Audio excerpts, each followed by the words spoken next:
Naruto anime में काफी सारे डॉप कैरेक्टर्स हैं तो कहीं पे कुछ झाटू कैरेक्टर्स हैं, बट उसमें कुछ ऐसे कैरेक्टर्स भी जिनको मारना किसी के बस की बात नहीं थी। उनको हराने में ही लोगों की लंका लग जा रही थी। एंड आज के इस वीडियो में तो उन्हीं कैरेक्टर्स के बारे में जानोगे जो किसी से मर नहीं सकते थे। आई मीन उनको मारना लिटरली इम्पॉसिबल था, बट वो पॉसिबल तो हुआ, लेकिन फिर भी वो इम्पॉसिबल सा था। तुम आगे मेरी बात समझ जाओगे क्योंकि मैं कैरेक्टर्स एक करके बताने वाला। सो नंबर 6 पे आते हैं ऑल टेल्ड बीस्ट, क्योंकि टेल्ड बीस्ट जो है वो अपने आप में ही प्योर चक्रा के बने होते हैं। सो उनको अगर तुम मार भी दो तो कुछ सालों में रीइनकार्नेट हो जाते हैं। जैसे कि हमने देखा था थ्री टेल्स जो कि रीन के साथ खत्म हो गया था, लेकिन वो वापस हुआ रीइनकार्नेशन में। एंड टोबी उसके ऊपर सोया था ये सोच के कि वो रीन के साथ सो रहा है। भाई क्या ही सीन था। एंड इसके बाद नंबर 5 पे आता है, नंबर 5 पे आता है पेन अकाता।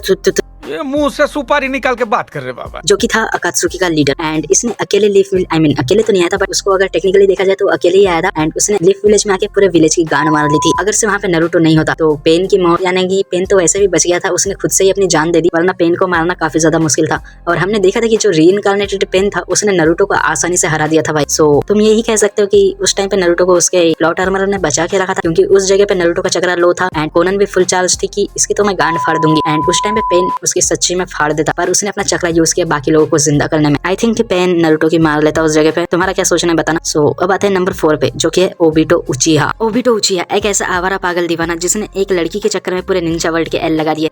ये एक मिशन के दौरान पत्थर के नीचे गिर गया, सभी को लगा कि वहां पे टपक गया, बट ये बच गया। एंड इसके बाद में इसने काफी सारे डेडली मिशंस किए, जिनमें से एक था रेन विलेज को कैप्चर करना, क्योंकि रेन विलेज ने रीन के अंदर में थ्री टेल्स डाल के उसको फोड़ने की प्लानिंग की थी। सो ओबिटो ने उनके पूरे विलेज की जी मार के रखी थी। आई मीन लिटरली पूरे विलेज पे उसने कब्जा किया था। एंड अकात्सुकी वहां पे चलाती थी, बट उनका लीड पेन नहीं था, ओबिटो था सीक्रेटली। तो ओबिटो ने पूरे विलेज को इंस्लेव कर लिया एक लड़की के चक्कर में। इसके बाद में उसके पास में थी कामुई डायमेंशन। एंड कामुई के कारण वो लिटरली इनविंसिबल था, उसे कोई हाथ नहीं लगा सकता था। अगर से तुम्हारे पास ककाशी नहीं है तो तुम भूल जाओ कि तुम ओबिटो को टच भी कर पाओगे। एंड इसके बाद में जब उसने कोनन से फाइट की थी, वहां पे हमें लग रहा था कि ये तो गया, बट कोनन को भी लगा था कि वो गया, बट ये फिर भी बच के आ गया, क्योंकि इसने इज़नागी यूज कर लिया था। ये जो फोर्थ ग्रेट निंजा वॉर है, वहां पे ये साक्षात 9 टेल्स 10 टेल्स का जिंचुरी बन गया, लिटरल गॉड, जिसे मारना किसी के बस की बात नहीं थी। फिर भी ये मारा गया, इसने मादरा पे भरोसा किया। मादरा।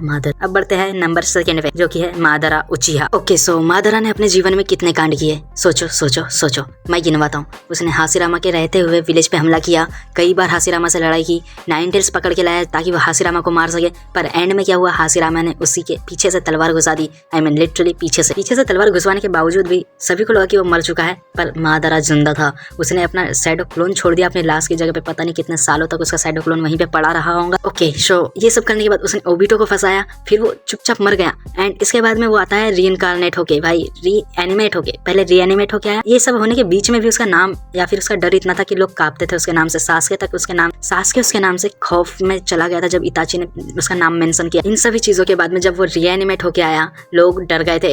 एंड उसके बाद में उसने पहाड़ या फिर वो रॉक से कूद के जो उसने सिनोबी वर्ल्ड के लवड़े लगाए थे भाई। इसके बाद में वो बिना आँख के रीएनिमेट हुआ, लिटरली बिना रिनेगान के। फिर भी उसने 80,000 सिनोबिस की लंका लगा के रखी। इसके बाद में उसने हासिरामा को अब्सॉर्ब किया, उसका सेज मोड। फिर भी वो भाई क्या ही गॉड लेवल का बंदा था। उसको मैं सच्ची बता रहा हूँ, अगर वो बैटरी नहीं होता तो उसको हराना किसी के बस की बात नहीं थी। वही है धोखेबाज, इन्हीं लोगों के कारण उसकी लंका लगी। आई मीन वो भी मारा गया। सच्ची में यार कितनी बेकार डेथ मिली थी मादरा को, अभी सोचता हूँ तो। पर कांड भी तो उसने कुछ अच्छा नहीं किया था, तो आत्मा को शांति ना मिले कुत्ते की। नेक्स्ट पे आते हैं अब हम नंबर 1 पे, जो कि है ओरोचिमारू द बच्चा चोर। इसने अपने जीवन काल में इतने कांड कर दिए, इसने थर्ड होकागे को उन्हीं के विलेज में जाके उन्हीं के लोगों के सामने मार दिया। फिर भी आज फ्रीली घूम रहा है लीफ विलेज में, जस्ट बिकॉज इसने 4 होकागेस को रीइनकार्नेट कर दिया, आई मीन रीएनिमेट कर दिया था उस टाइम पे जब उनकी सबसे ज्यादा जरूरत थी। इसके इस एक काम के कारण सभी लोगों ने इसके पुराने कांडों के लिए इसको माफ कर दिया। आई मीन यार लिटरली, पर इसको लीफ विलेज में आने देने की क्या जरूरत थी। पर मेरे हिसाब से उसको आने देना भी सही था, ताकि उस पर नजर रखी जाए, क्योंकि ये कमीना अगर बाहर घूमने लगा एंड